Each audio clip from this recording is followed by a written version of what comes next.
कीर्ती करोनी मरावे जन्म घालू नये वाया मानवाची उत्तम काया नामा म्हणे मनुष्य जन्म सर्व जन्माहुनी उत्तम जन्म घालू नये वाया मानवाची उत्तम काया सेवेलागी सेवक झालो सेवेलागी सेवक झालो सेवेलागी सेवक झालो सेवेलागी सेवक झालो तुझ्या लागलो निज चरणा तुझ्या लागलो निज चरणा तुमच्या लागलो निज चरणा तुमच्या लागलो निज चरणा तुमच्या लागलो तुमच्या लागलो निज चरणा सेवेलागी सेवक झालो तुमच्या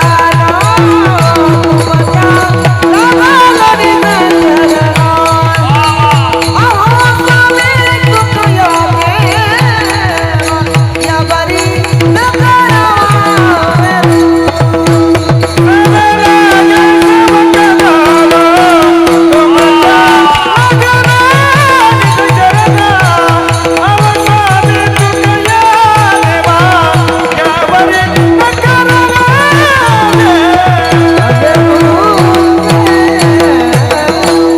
जयांचे केलिया स्मरण होय सकळ विद्येचे अधिकरण तेची बंधू श्री चरण श्री गुरूंचे ते नमस्कारुणी आता आसितगिरी समंशात कंजलम सिंधु पात्रे सुरतरुवर शाखा लिखणी पत्र मुरवी लिखती आदि गृहीत्वा शारदा सर्व कालम तदपि तव गुणानां मिष पारम न याति नमस्ते शारदे देवी सरस्वती मती प्रदे वसत्व मम जीवाग्रे सर्व विद्या प्रदा भव ओम रक्तांग रक्तवर्ण पद्मनेत्र स्वाहास्य वदनम कथा डूपी जमाला दंडक मंडलोधर कट्यांकर रक्षक त्रैगुण्य रहित त्रैलोक्य बालक विश्वनायक भक्तवत्सल कलियुगे श्री स्वामी समर्थ अवतार धारक पायमा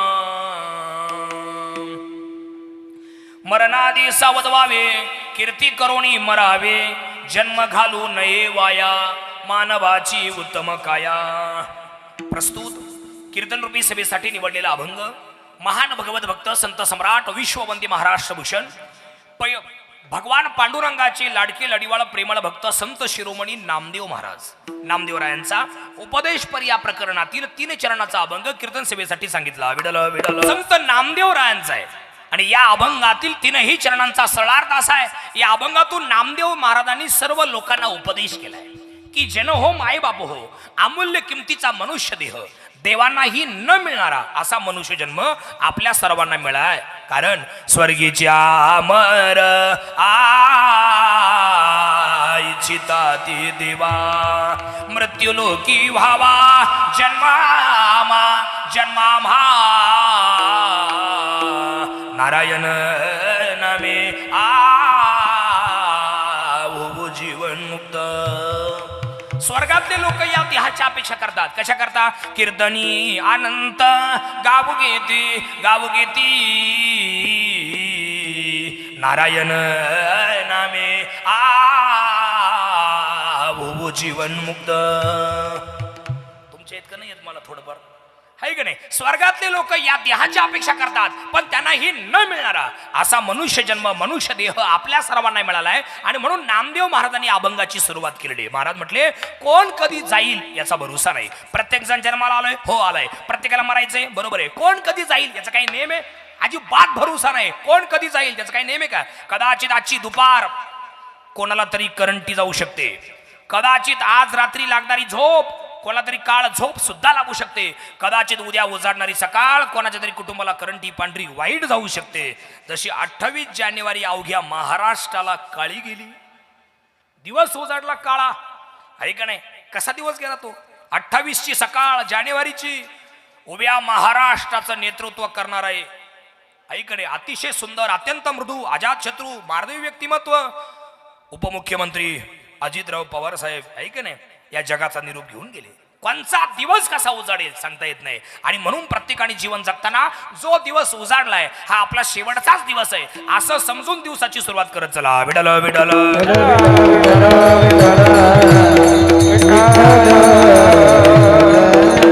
प्रत्येकाला जायचंय कोण कधी जाईल माहिती नाही आणि म्हणून काय झालं एकदा माळी दादा बागेत आला. इकडे बा, माळी दादा फुलं तोडण्यासाठी आकाश महाराज आला. राज पण उद्या आपलं सुद्धा रूपांतर फुलांमध्येच होणार आहे. परवा सकाळी माळी दादा असंच येणार आणि आपलं मुंडकं तोडून घेऊन जाणार. काळ वाटच पाहतोय. घडी घडी काळ वाट याची पाय. घडी घडी काळ वाट याची पाय. घडघडी काळ वाट याची पाय. घडघडी काळ वाट याची पाय. अजून किती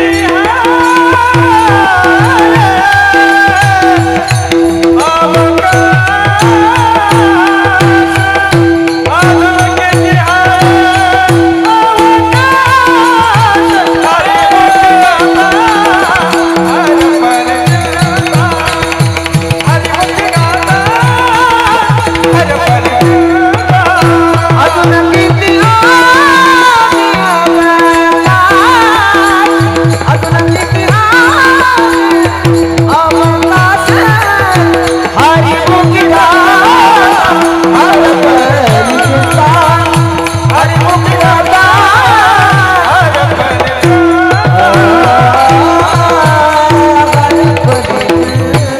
जसा माळी दादा परवा सकाळी येणार आणि आपलं मुंडकं तोडून घेऊन जाणार, कळी कळीला सांगू लागली, तसं आपण सुद्धा एकमेकांना सांगावं. 1 वर्षापूर्वी सोपान काका गेले, उद्या आपला सुद्धा नंबर लागू शकतो. परिमळ गेलिया ओस फुल गेली. परिमळ गेलिया ओस फुल गेली. परिमळ गेलिया ओस फुल गेली. परिमळ गेलिया ओस फुल गेली.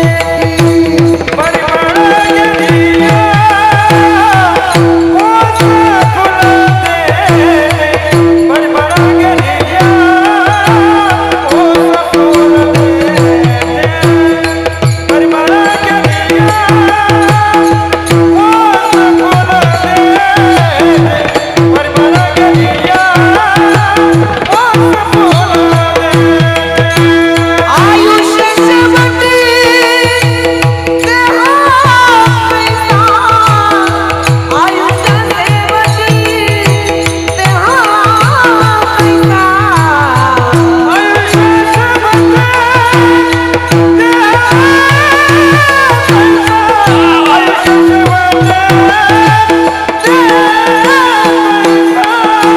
हरी मुखी गाता हर परिचिता.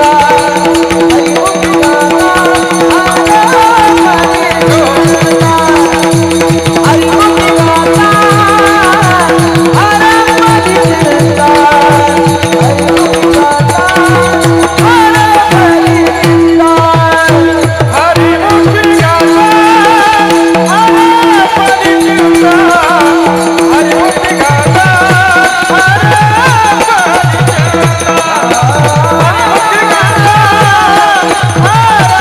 परिचिता.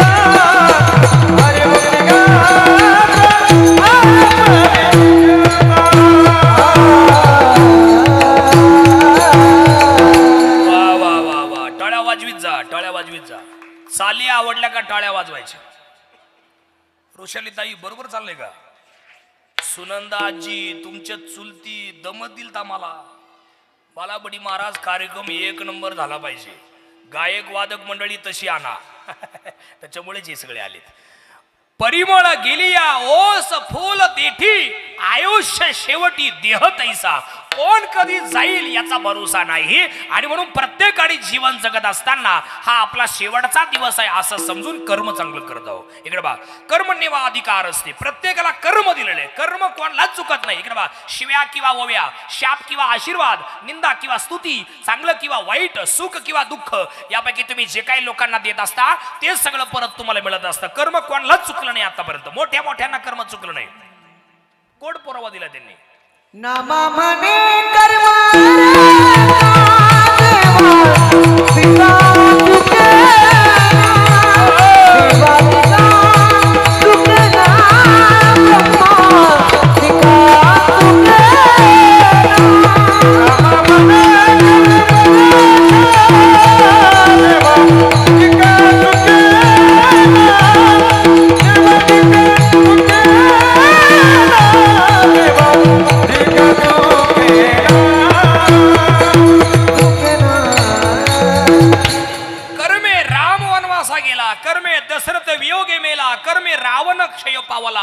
सीता देवी आणि शेवटी नामा म्हणे कर्म रेखा देवाधिका चुकेना. कर्म कोणालाच चुकत नाही. माणूस जन्माला आल्यानंतर 5व्या दिवशी सटवी येत असते. कितव्या दिवशी? 5व्या दिवशी सटवी येते आणि ती बाळाच्या कपडावरती लिहिते. काय लिहिते? भूत भविष्य वर्तमान लिहून ठेवते. नीट ऐका बारके ना, लय गोडे, मला अभंगाकडे जायचंय. 5व्या दिवशी सटवी येते आणि ती बाळाच्या कपाळावरती सटवी भविष्य लिहित असते. पण त्याच्या अगोदरची घटना आहे का? बाळ जन्माला आल्यानंतर सगळे उगले आणि उगल्यांची पाहुणे कार्यक्रमाला उगवलेले इकडं बा आहे का नाही. बाळ जन्माला आल्यानंतर 5 दिवस बाळाच्या कपाळावरती काही नसतं. बाळाचं कपाळ हे कोरा कागद असतं आणि म्हणून कुठलेही ब्राह्मण काका बाळाचं भविष्य लिहू शकत नाही 5 दिवस. ब्राह्मण काकाच नाही, ब्राह्मणाचे पप्पा सुद्धा लिहू शकत नाही. का बरं? काही नाही तर काय लिहायचं त्यांनी? आता हे माझ्या हातावर काहीच लिहिलं नाही. तुम्हाला म्हणलं वाचा, इथं काय वाचा, दादा वाच बरं. काय काही नाहीच तर काय वाचायचं? तसं त्या बाळाच्या कपडावर काही नाहीच तर लिहायचं काय? आपले लोक इतके हुशार. तिकडं बायको किंवा सुनबाई डिलिव्हरी झाली हॉस्पिटलला, घरी फोन येतो डॉक्टरांचा किंवा नर्सचा, तुमची बायको बाळंतीन झाली किंवा सुनबाई बाळंतीन झाली. यांनी लगेच तारखा घ्यायच्या ब्राह्मणाकडे, काढा याची कुंडली. अरे ती आत्ताच आलंय, 10 मिनिटं झाली, बाळ आत्ताच आलंय जन्माला, लगेच कुठं कुंडली? ते ब्राह्मणाला दम देणार, चांगली काढा, नीट काढा, 50 रुपये वाढून घ्या म्हणजे बघा. अरे काही नाहीच ना बाळाच्या कपडावर, काय लिहायचं? 5व्या दिवशी सटवी येत असते आणि म्हणून जुन्या बाया बोला, बाळाच्या 5व्या दिवशी आपल्याकडे रात्रभर दिवा लावून ठेवण्याची काय प्रथा आहे आणि पाटा पुंजण्याची प्रथा आहे. पाटा पुंजणे म्हणजे सटवीचा आदर करणे ही प्रथा आहे आणि रात्रभर दिवा लावून ठेवतात आणि रात्री सटवी येते. आणि मला तर असं पण सांगितलं एका आजीनं, 104 वर्षाची आजी होती ती, 104, रायगड जिल्ह्यातली. तिनं मला सांगितलं, म्हणे भाऊ आमच्या काळात बाळ जन्माला आलं, पाटा पुंजला 5व्या दिवशी आणि दिवा लावला की दरवाजा लावीत नव्हते, फक्त लोटून घ्यायची, कडी नव्हती लावीत. का बरं? सटवीचं बाळा, माझ्या बाळाचं भविष्य लिहायला सटवी येणार आहे, माझ्या नाताचं भविष्य लिहायला सटवी येणार आहे आणि म्हणून फक्त लोटून घ्यायचे, कडी लावत नव्हते. आणि मग सटवी येणार, नीट पा इकडे बा लक्ष द्या, नीट ऐका. सटवी येणार आणि ती हातात लेखणी घेणार आणि तिथं जाऊन बाळाच्या समोर जाणार, त्या आईच्या समोर जाणार आणि सटवी विचार करून बाळाचं भविष्य लिहित असते. विचार करून. ती काय आपल्यासारखी का मोकळा कारभार? आपला सगळा बसकनच कारभार राहतो. इकडे पण माझ्याकडे तुम्हाला गंमत सांगतो. एकाने सही केली बाबा कागदावर, ते बाकीचे लोक म्हणायचे अहो तो कागद नीट वाचा मग सही करा. एक जण म्हणायचं, ते बाकीचे म्हणायचे अहो तो कागद नीट वाचा मग सही करा. तुम्ही टेन्शन मध्ये येत आपल्याला खाली तो कागद वाचू नका, जरा निवांत बसा, झाडाखाली बसा, डोकं शांत करा, तो कागद वाचा मग सही करा. तो म्हणे हा हा तुम्ही का बसा, तुम्हाला काही कळत नाही. त्यांनी कागद न वाचता सही केली आकाश महाराज आणि 8व्या दिवशी कळालं आखी जमीन मोठ्याच्या नावावर झाली. आता काय करायचं? आता काय करायचं? चला टाळ्या वाजवायला. आता आहे का नाही? सटवी बाळाचं भविष्य लिहिताना विचार करून लिहिते. काय विचार करते? इकडे बा, सटवी त्या बाळाच्या समोर जाते. ते 5 दिवसापूर्वी आलेलं बाळ आणि ती बाळंतीण स्त्री तिच्या समोर जाते आणि दोघांकडे बघून विचार करून सटवी लिहिते भविष्य. काय विचार करते? हा मागल्या जन्मातला कोण होता, हा मागल्या जन्मात कोणत्या कारणामुळे गेला होता, या जन्मात कोणत्या कारणामुळे जन्माला आला, हा कुठं मारणार, कसा मारणार, कधी मारणार, कितव्या वर्षी मारणार, याचं लग्न कितव्या वर्षी होणार आहे, याला जी पोरगी भेटणार बायको ही कोणत्या गावची असणार आहे. अजून काय सांगू तुम्हाला, याला पोरं किती होणार, किती पोरी होणार, त्यातल्या किती वाचणार, किती मरणार, सगळं सटवी लिहून ठेवते. आणि सटवीनं जसं लिहून ठेवलंय तसंच त्या बाळाला आयुष्यभर भोगावं लागतं.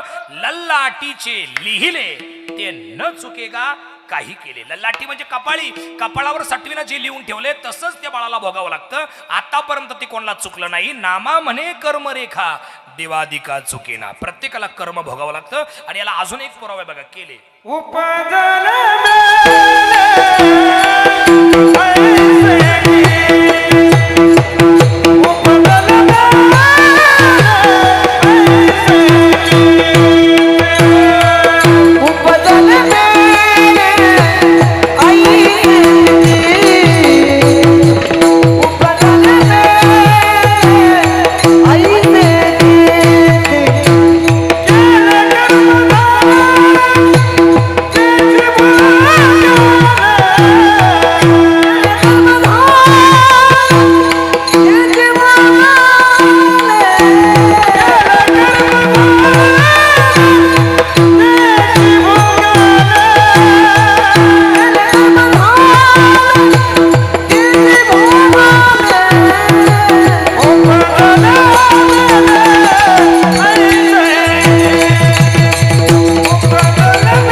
उपजले मेले आईशी किती. सगळ्या बाया सगळी माणसं, मला तुम्हाला एक आता उदाहरण सांगायचं, फक्त माझ्याकडे लक्ष द्या उदाहरण संपेपर्यंत.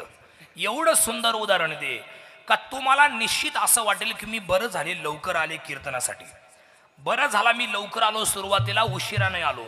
एवढं सुंदर उदाहरण आहे आकाश दादा, तुम्ही सुद्धा ऐका, तुम्हाला पण लय आवडल. इतकं आवडल का तुम्ही म्हणशील कृष्णा महाराज तुम्ही एक एक कुठून आणता.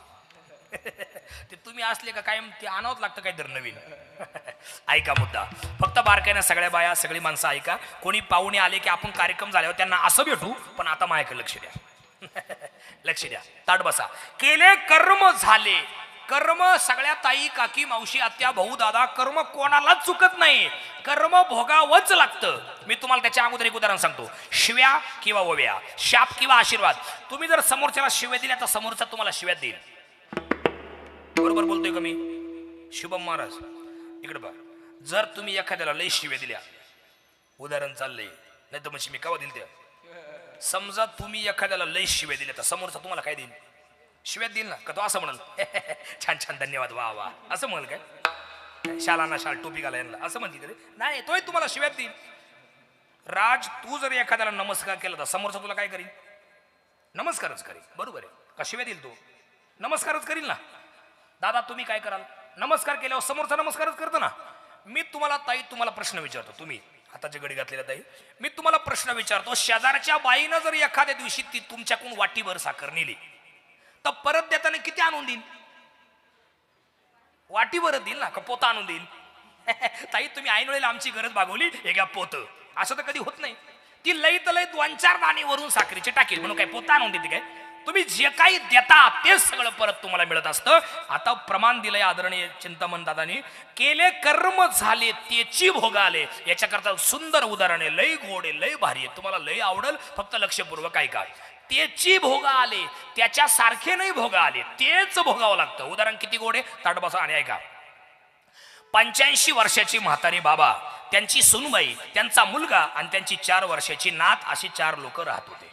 आजी बऱ्याच वर्षापूर्वी वारल्या होत्या म्हणून हे 4च जण होते. 85 वर्षाची म्हातारी बाबा, त्यांची सुनबाई, त्यांचा मुलगा आणि त्यांची 4 वर्षाची नात, अशी 4 लोक राहत होते.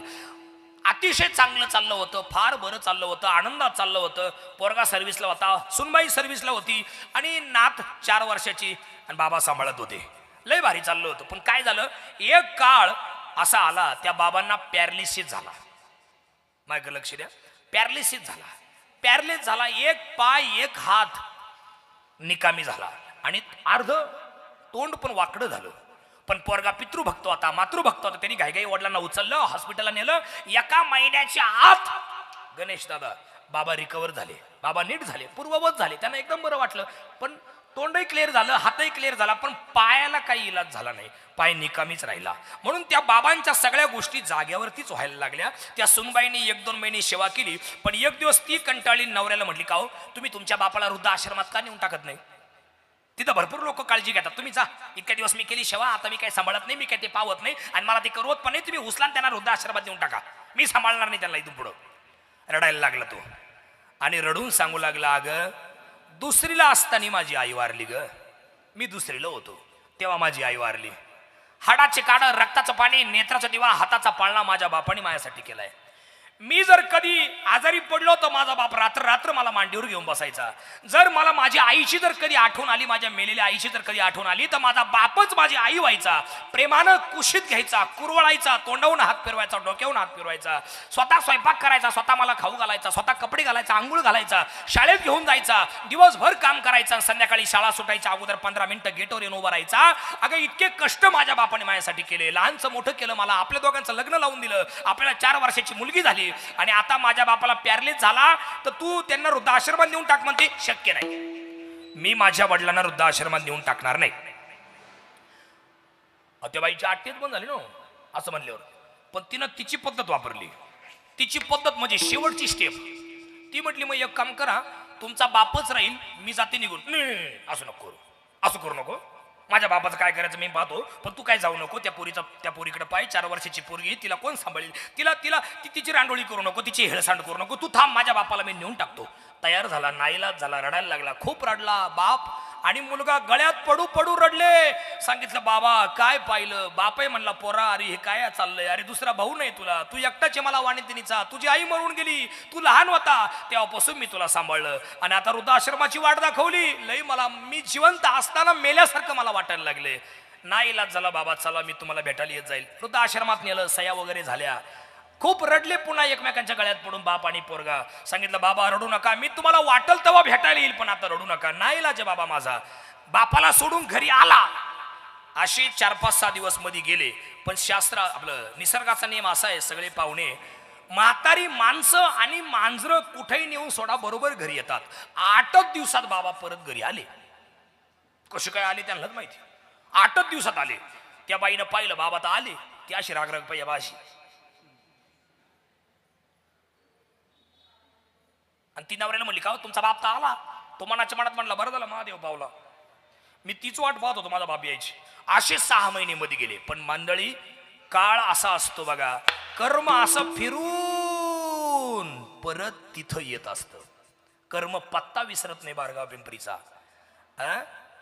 कर्म आहे ना, कर्म पिंपरीहून निघालं की गुळवंच डायरेक्ट असा तिकडे ते फाटा निळकमळ कंपनी, तिथून फिरून शिन्नर, शिन्नरून मग सुळेवाडी, सुळेवाडून परत बारगाव पिंपरीला येतं. असं फिरून परत तिथं येत असतं. असा काळ आला आकाशराव चिंतामण दादा काका, असा काळ आला. 6 महिन्यामध्ये गेले ताई. आणि त्याला स्वतःलाच त्याच्या बापाचा तिरस्कार निर्माण झाला. काय झालं मला माहिती नाही. काळ कसा उलटा फिरला आई. त्याच्या बापाला त्या पोराला त्याच्या बापाचा राग यायला लागला. आणि मग तो एक दिवस बायकोला चहा पेता पेता म्हणला का ग माझ्या बापाचा मलाच लय राग यायला लागलाय. हे म्हातारा का बरं असं वागतंय? पाहुणे रावळ्यामध्ये लुडबुड करतं, माझा अपमान होतो, माझी पर्सनॅलिटी काय आणि बापाची काय, ही असली अवतार घेऊन ते पाहुणे रावळ्या मला काय ते पाहत नाही, मी टाकू का मारून टाकू याला, असं त्या पोराच्या मनात आलं. ती म्हटली तुमचा बापन तुम्ही पहा, तुम्हाला मी सांगितलेलं चालत नाही. वृद्ध आशीर्वाद नेऊन टाकलं, तुम्ही परस्पर घेऊन आले, मला म्हणजे तो आला, मला काय जमणार नाही, तुम्ही पहा. तो म्हटला एक काम करतो ना, अशा ठिकाणी नेतो का तिथून कोणीच परत आणू शकत नाही, एखाद्या नदीत लोटून देतो, मारून टाकतो, मग घरी येतो. ती म्हटली तुम्ही पहा. त्यांनी सांगितलं प्यारलेस व्हायच्या 15 दिवस अगोदर माझा बाप मला म्हणला होता, पोरा मला मरायच्या आत काशीची यात्रा घडवून आण. तेवढी संधी आहे, काशीला घेऊन जातो, तिथल्या भागीरथी गंगेमध्ये लोटून देतो आणि मारून टाकतो, मग आल्या पावली घरी निघून येतो. म्हटले असं चला चांगल्या गोष्टीला उशीर कशाला करता. आणि म्हणून त्या पोरांनी ट्रेन बुक केली, रिझर्वेशन केलं, त्या गाडीत बाबाला बसवलं. 2 दिवसाचा प्रवास करून गाडी काशीला पोहोचली. 4:30-5 पहाटेचे वाजले होते. पोरांनी घड्याळ पाहिलं, 5 वाजले पहाटेचे. एवढी संधी आहे. आता या वेळेला गंगा निर्मनुष्य आहे. गंगेवर आता कोणीच नाहीये. आता गंगेवर कोणीच नाही, निर्मनुष्य आहे. सगळं काशी शांत झोपलेली आहे. थंडीचा महिना आहे, कशाला कोण येईल पहाटे नदीवर. आणि म्हणून त्याला वाटलं आताच घेऊन जातो, लोटून देतो, मारून टाकतो, लगेच निघून येतो. बाबा 5 वाजली पहाटेची, आपण उतरलोय. योगायोगन काळ असा आहे बाबा की पहाटेच्या 5 वाजता म्हणजे ब्रह्ममुहूर्तावरती सगळे देवी देवता गंगेवर आंघोळीला असतात. त्यांच्याबरोबर स्नान केल्याचं पुण्य तुम्हाला मिळेल, म्हणून आपण आत्ताच जाऊ नदीवर आंघोळीला. पहा डोकं, काय डोकं लावलं महाराज, लय हुशार तो, शिकलेला खूप. ते डोकं लावलं, नेलं बापाला. बापाने सांगितलं पोरा मी पहिल्या पायरीवर बसूनच आंघोळ करतो, तू आतमध्ये जा. नाही, छाती एवढ्या पाण्यात उतरल्याशिवाय गंगेची आंघोळ केल्याचं पुण्य मिळत नाही, असं शास्त्र आहे. कुठलं शास्त्र आहे काय माहिती.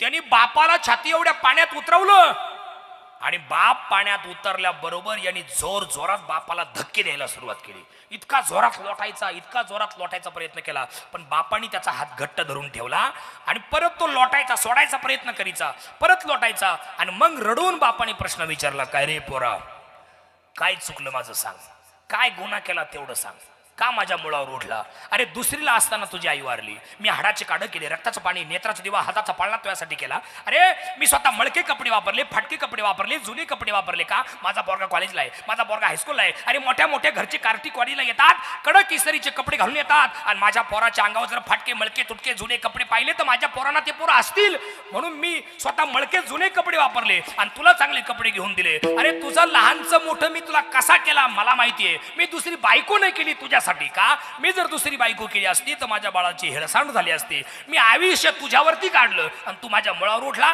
काय चुकलं तेवढं मला सांग, काय गुन्हा केला मी सांग. अरे मला स्वयंपाकाची सवय नाही, मी रोज तुला स्वयंपाक करून तुला खाऊ घालायचो, मी उपाशी राहायचो पण तुझं पोट भरायचो, आणि तू आता माझ्या मुळावर उठला. काय चुकलं तेवढं सांग, मग मला मारून टाक. त्यांनी सांगितलं बाबा जे असेल ते असेल, पण तुम्हाला पॅरलेस झाल्यापासून माझ्या बायकोला तुम्ही चालत नाही, मला पण तुम्ही आता आवडत नाही. अरे मग मारतो कशाला, इथं सोडून दे ना.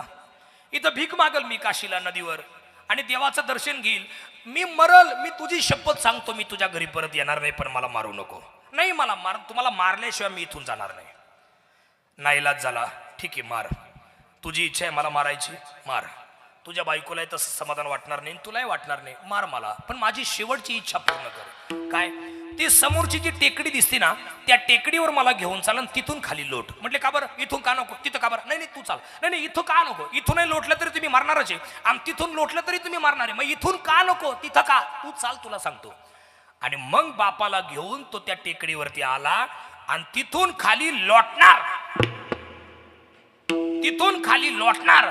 तेवढ्यात पोरांनी पुन्हा प्रश्न विचारला, सांग बापा सांगा, तिथून लोटलं असतं तर तुम्ही मेलेच असते आणि इथून लोटल्यानंतरही तुम्ही मरणारे, मग तिथून का नको, इथून का. आणि मग डोळ्यात पाणी आणून सांगितलं बापाने, पोरा तुझी चुकी नाही, 25 वर्षापूर्वी इथूनच माझा बाप मी खाली लोटला होता, केले कर्म झाले त्याची भोग आले, कर्म फिरून परत इथे येत असतं, कर्म कोणाला चुकत नाही. विठ्ठल विठ्ठल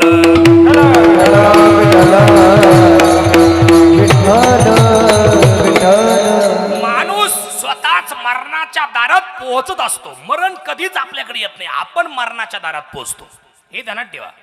लोक म्हणतात ना, आता ज्या दिवशी सोपान काका वारले, ज्या दिवशी आदरणीय सोपान दादा जेव्हा दिवशी वारले, त्या दिवशी त्यांच्या वयाच्या गावातल्या बाया, त्यांच्या वयाची माणसं बोलता बोलता बोलले असेल, सोपान भाऊला मरण आलं बाई, त्यांच्या वयाच्या सोपान भाऊला मरण आलं बाई, सोपान भाऊला मरण आलं बाई. किंवा त्यांच्या वयाची मित्रमंडळी, सोपानरावला मरण आलं बरं का, सोपानरावला मरण आलं बरं का. सोपानरावला मरण नाही आलं, सोपान भाऊला मरण नाही आलं, मग सोपान बाबा मरणाच्या दारात पोहोचले, हे त्याचं उत्तर आहे. उदाहरण देतो ना तुम्हाला. समजा तुम्ही आता कार्यक्रमाला सकाळी निघाले, तुमच्या घरून गाडीवर बसले, गाडीत बसले आणि गाडीत बसताना काय म्हणले, चला चला चला चला, कुठं, सोपान दादांच्या श्राद्ध आहे बारगाव पिंपरीला, चला चला चला. आणि इथं गाडी लावताना काय म्हणले, उतरा उतरा, काय बारगाव पिंपरी आली. बारगाव पिंपरी कशी काय आली, बारगाव पिंपरी इथंच आहे, तुम्ही तुमच्या गावाहून बारगाव पिंपरीला आले. थांबा थांबा, शिन्नर आलं, शिन्नर कवत नाही येत, शिन्नर तिथंच आहे, तुम्ही तुमच्या गावाहून शिन्नरला आले. तसं मरण नाही आलं सोपान दादांना, सोपान दादा मरणाच्या दारात पोहोचले, हे त्याचं उत्तर. विठ्ठल विठ्ठल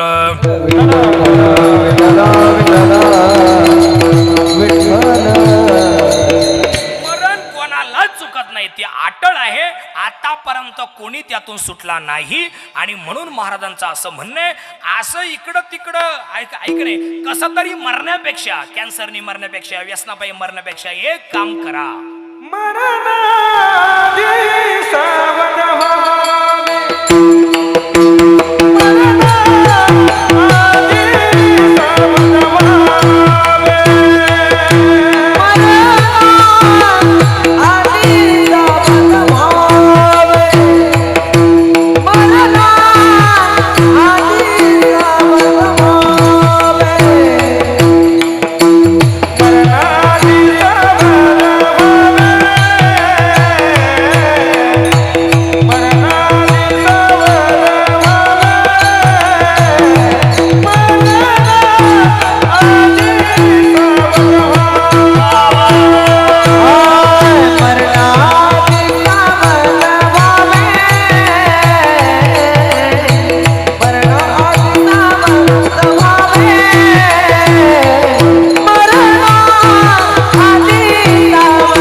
जन्म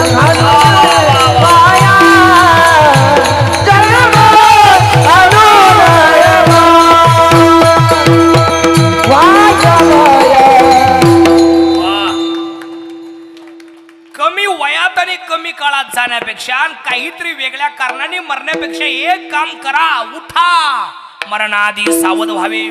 मरायच्या अगोदर असं काहीतरी काम करा, असं काहीतरी कार्य करा का तुम्ही जगातून निघून गेल्यानंतर तुमचे नाव शिल्लक राहतील. आमच्या ऋषाली ताईनं मला एक भला मोठा कागद पाठवला वडिलांच्या आठवणी लिहून. त्यातली एक आठवण या अभंगाला जुळती मिळती आहे. त्याच्या सगळ्याच आठवणी पण त्यांना शेवटी बोलायचंय, म्हणून त्यांच्यातली एक आठवण मी तुमच्या पुढे सांगतो. त्यांनी सांगितलं, म्हटले आमचे वडील बँकेत सर्व्हिसला होते, पण कधी दारात आमचे आजोबा थोडासा स्वभाव प्रत्येकाचा असतोच पूर्वीच्या काळातल्या, थोडासा चिडचिड स्वभाव, पण कधी आमच्या वडिलांनी त्यांना प्रत्युत्तर केलं नाही. आमच्या आजोबांनी घालून दिलेली शिकवण आहे की घरी जर कोणी आला तर बिगर चहाचा पाठवायचा नाही, बिगर जेवल्याचा पाठवायचा नाही, निदान हातावर साखर तरी द्या आणि तर मगच त्याला जाऊ द्या. जर अन्यथा तो गेला तर निर्मुखी गेली अतिथी, विनमुख गेली अतिथी.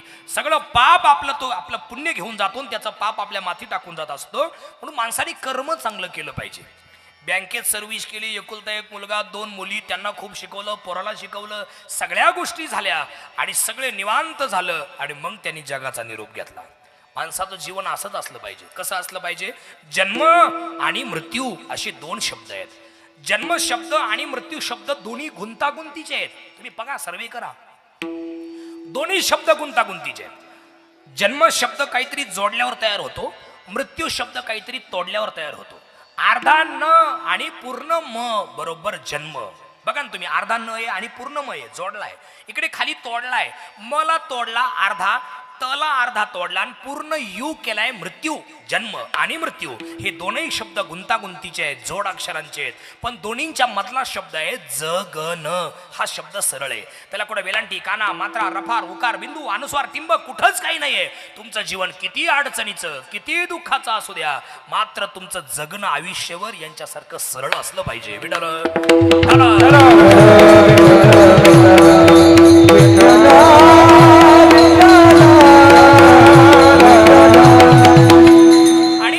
असं वाटतं बघा, त्यांच्या दोन्ही बी मुली, सोनालीताई, ऋषालीताई, आई मातोश्री सविता आई, त्याच्यानंतर आमच्या सगळेच मंडळी आलेले पाहुणे, सुनंदाजी. मला असं वाटतं की जुनी माणसं कधी मरू नये. खरं सांगतो मी तुम्हाला, हे जुनी माणसं आहेत ना, हे बघा, काही माणसं माझ्या पुढे बसलेली आहेत. आता हे झाले बाबा, झालं ज्यांचं आपण श्राद्धाला आपण आलोय, सोपन दादांच्या. हे जुने माणसं कधी वारलेच नाही पाहिजे या मताचा मी आहे. तुम्हाला असं येईल माझ्या बोलण्याचं, पण शेवटी इमोशनल व्हाल असं आहे ते. जुने माणसं गावाची पांघरुण असतात आणि जुन्या आया कुटुंबाची आधार असतात. बघणार बघा ना तुम्ही, बारकाईनं बघा, मी तुम्हाला पटवून देतो. आजही तुमच्या बारगाव पिंपरीवरती जर एखादं वाईट संकट आलं तर ही जुनी माणसं टोळके करून गावाला आधार देण्याची कामं करत असतात. तानाजीराव, टोळके करून गावाला आधार देण्याचे काम करतात. घाबरू नका, आम्ही आहे. टेन्शन घेऊ नका, आम्ही आहे. कोण येतो पाहतो आम्ही. तुमच्यापेक्षा लय वाईट काळ आम्ही पाहिला पोराव. टेन्शन घेऊ नका, आम्ही आहे. घाबरू नका, आम्ही आहे. आधार देण्याची कामं जुनी माणसं करत असतात. म्हणून ही जुनी माणसं कधीच वारले नाही पाहिजे. आणि तुमच्या माहिती करता बोलतो, अजून फक्त 20 वर्ष लक्षात ठेवा, फक्त 20 वर्ष थांबा.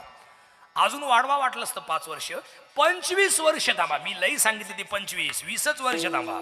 तुम्हाला जुनी म्हातारी माणसं पाहायला सुद्धा भेटणार नाही, पाहायला सुद्धा भेटणारच नाही 20 वर्षांनी अजून. का बरं? माणसं आता म्हातारीच होत नाही.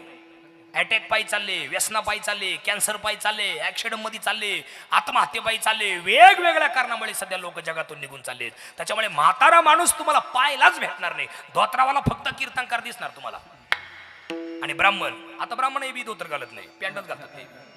तुम्हाला फक्त कीर्तनकारच पाहायला भेटणार. कीर्तनकाराची काही दिवसानं व्हायला बसले, पण नाटकातच तुम्हाला तो याला धोतर असे म्हणायचे असं लिहावं लागेल. त्याने का आता एक गेलंय मोठ कोणालाच माहित नाही. कोणी इथे कोणाला मोठ माहिती? जुने माणसं सोडून सांगा, कोणाला मोठ माहिती? आकाशराव माहिती मोठ कोणाला माहिती? कोणालाच माहित नाही.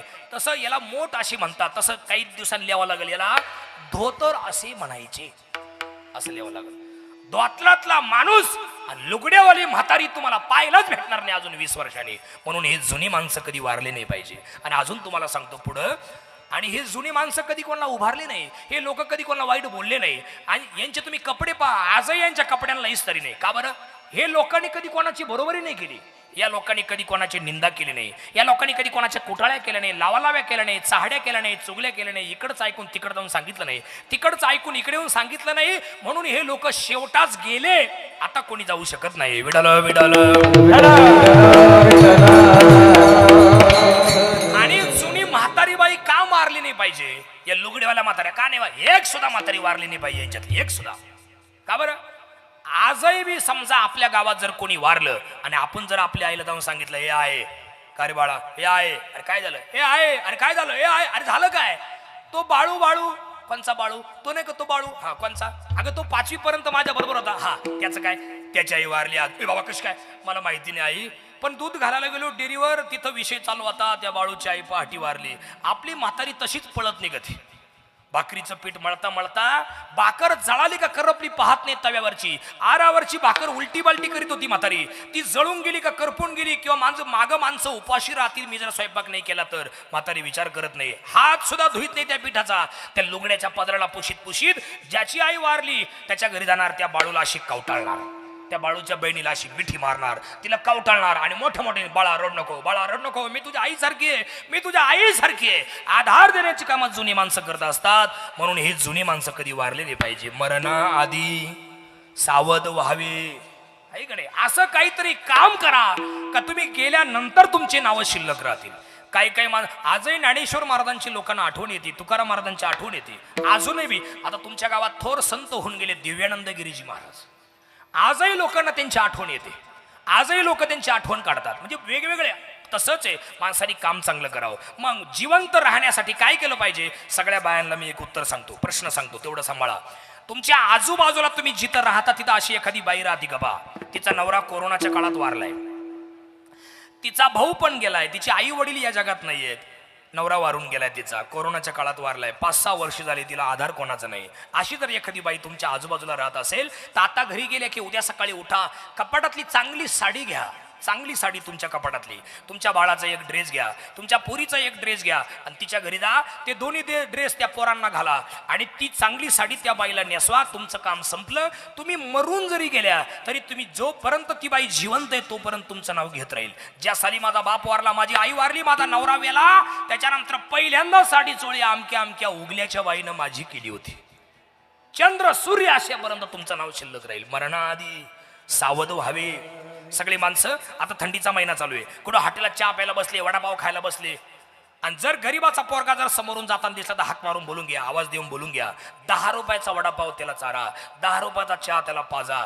भर थंडीत आणि गरजेच्या वेळी तुम्ही त्याचं मन शांत केल्यामुळे, आत्मा शांत केल्यामुळे त्याच्या तोंडातून जो काही शब्द बाहेर पडेल तो तुमच्या लेकरा बाळांसाठी लाख मोलाचा आशीर्वाद ठरेल. किती वाईट दिवस आले तरी तुमच्या लेकरा बाळांना उपाशी झोपण्याची वेळ येणार नाही. हा मेल्यानंतर जिवंत राहण्याचा पर्याय आहे. मरणाआधी सावध व्हावे, कीर्ती करून मरावे. असे काही माणसं वारलीत या जगात. बाळासाहेब ठाकरे कोण होते ते? आपले कोणीच नव्हते, पण त्या स्वर्गीय अजितदादा पवार साहेब कधी मरायला नव्हते पाहिजे. स्वर्गीय अटल बिहारी वाजपेयी, स्वर्गीय प्रमोद महाजन, भारताचे 3ऱ्यांदा पंतप्रधान तेच असते आज, ते मरायला नव्हते पाहिजे. काय माणसं. Sushma Swaraj, Arun Jaitley, Annabhau Sathe, doctor APJ Abdul Kalam is A not a joke. खतरनाक माणसं होऊन गेले. हे माणसं कधी कोणाला उभारले नाही, हे माणसं कधी कोणाला वाईट बोलले नाही, आणि म्हणून हे लोक आजही जिवंत आहेत. यांच्यासारखं आपणही जीवन जगा. विडाल विडाल.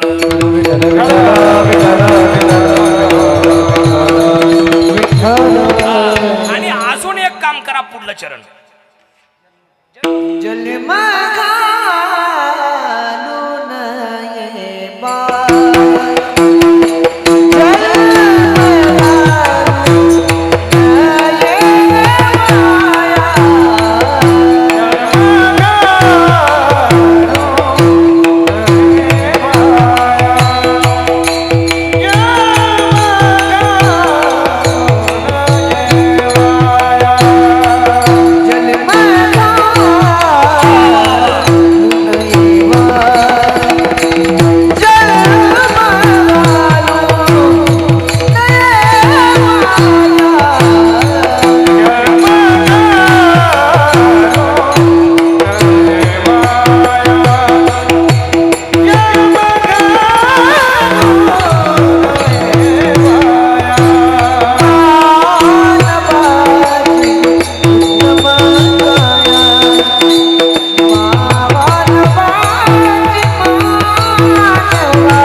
जाईल याचा भरोसा नाही. म्हणून दिवस उजाडलाय, हा आपला शेवटचा दिवस आहे असं समजून दिवसाची सुरुवात करत चला. प्रेमाने बोला, आदराने बोला. आपल्या बोलण्यामुळे कोणाचं मन दुखेल असं कधी बोलू नका. आपल्या बोलण्यामुळे जगातून एखाद्याला जायला भाग पडेल असं कधी बोलू नका. आणि आपल्या बोलण्यामुळे कायमचं खाली पाहून चालावं लागेल एखाद्याला असं आयुष्यात कधी जगू नका.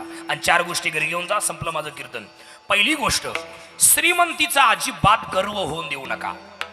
विद्वत्तेचा अजिबात गर्व होऊन देऊ नका. सौंदर्याचा अजिबात गर्व होऊन देऊ नका. आणि आयुष्यात कधीच कोणाशी वैर ठेवू नका. कधीच कोणाशी वैर ठेवायचं नाही. का बरं? हे कलियुग आहे. कलियुगाचा वारा उलटा फिरलाय.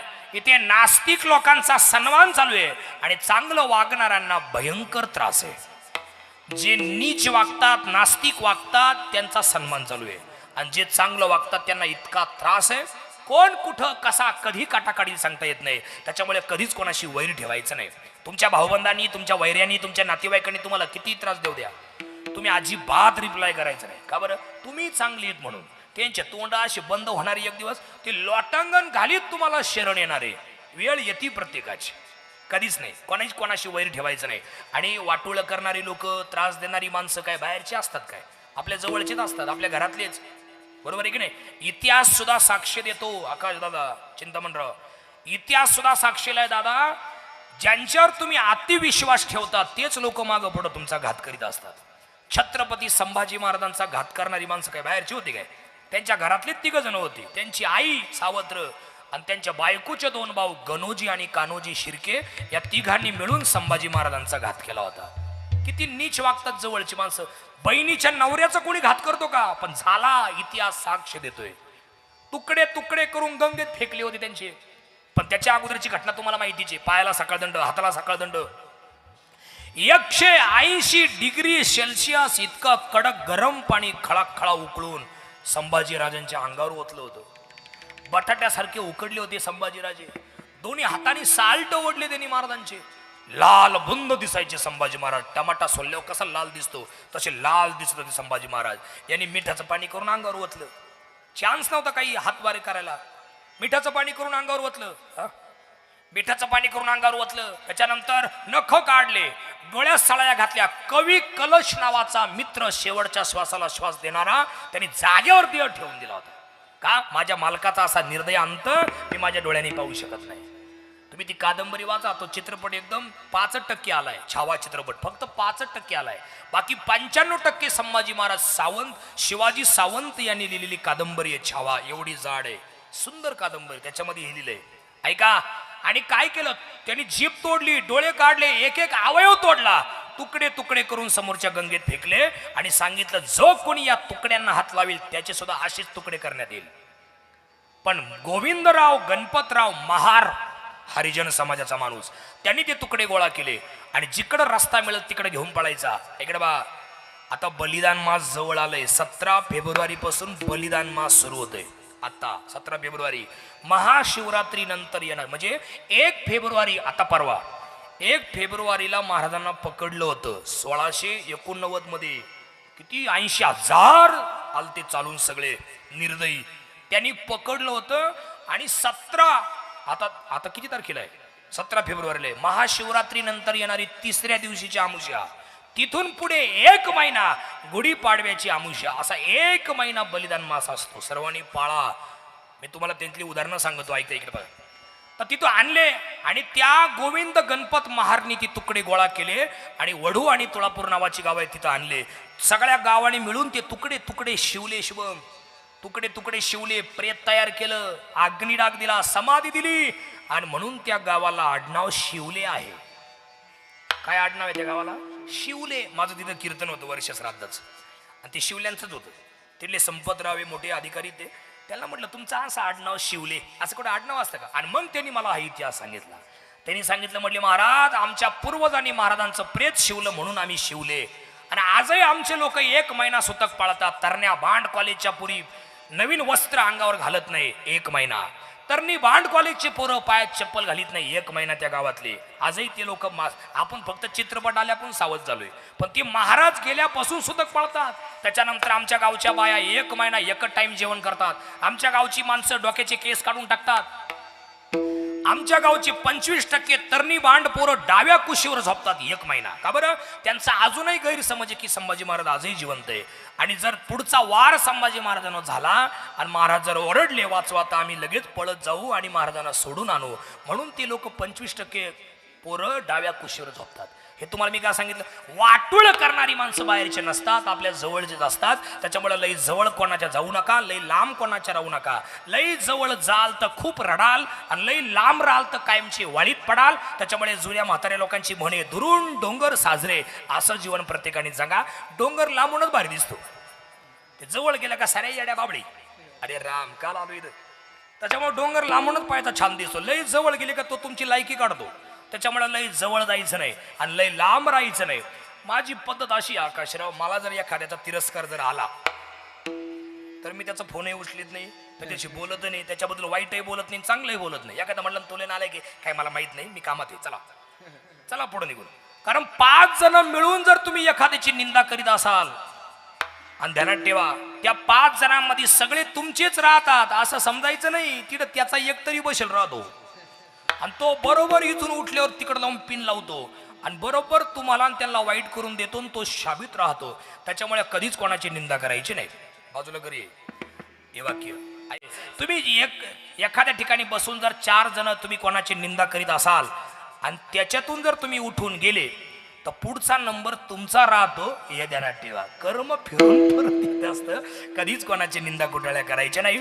मी माझ्या गावच्या वतीनं परम आदरणीय पिताश्री, परम आदरणीय पूजनीय पिताश्री सोपानराव उगले दादा यांना आदरांजली, श्रद्धांजली, पुष्पांजली वाहतो. आमच्या आकाश महाराजांचा आवाज गोड आहे, आमच्या चिंतामण महाराजांचा आवाज गोड आहे. मी दोघांना एक एक चाल म्हणायला लावतो आणि त्यांना श्रद्धांजली म्हणायला लावतो. तुम्ही सेवेलागे सेवक झालो म्हणा आणि तुम्ही मरणात जन्म घालू नये व्हायला ती माझी आवडती ती चाल म्हणा. हा, सगळ्यांनी ताट बसा सगळे. सोपान काकांना संत विचाराने आमच्या आकाश महाराज ज्या चालीमुळे महाराष्ट्रभर गेलेत ती चाल त्यांना म्हणायला लावतो. त्यांच्यासाठी ती आदरांजली होईल म्हणा. सेवेलागी सेवक झालो, तुमच्या लागलो निघाला. अहो स्वामी तुझ्या यमनी नगरा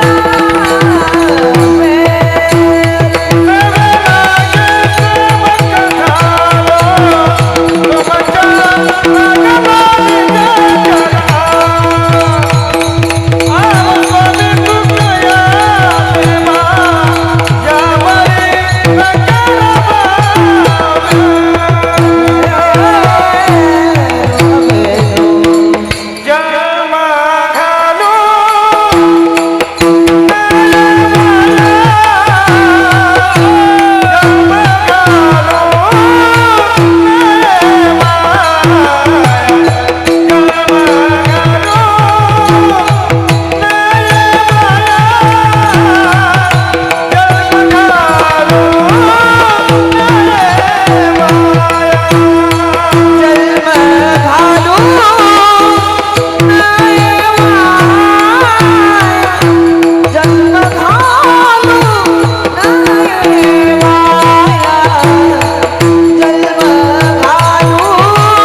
आली या दोघांना अशा भावल्या म्हणजे त्या आयुष्याला कलाटली देणाऱ्या मिळाल्या.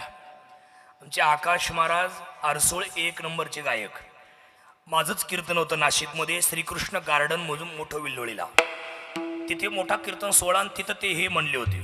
अशी चाल व्हायरल झाली त्यांची का प्रत्येकाच्या घराघरात मनामनात जाऊन ते बसले. आकाश महाराज आरसोळ फार्मसी कंप्लीट त्यांनी केलंय.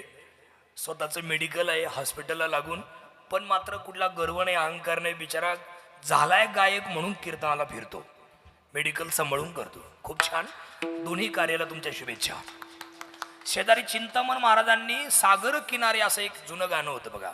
त्याच्यावरचे स्वर त्या चालीला लावले होते. अभंगाला घराघरात ती चाल पोहोचली. प्रत्येकाच्या मनावर अधिराज्य मिळवलं.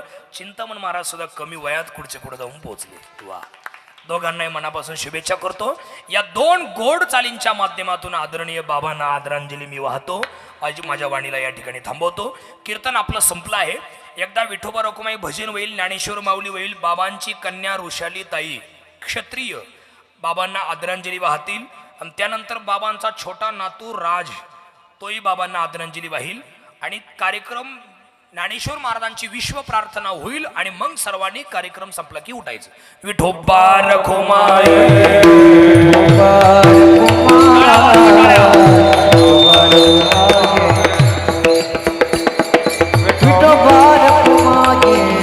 चला हर घरा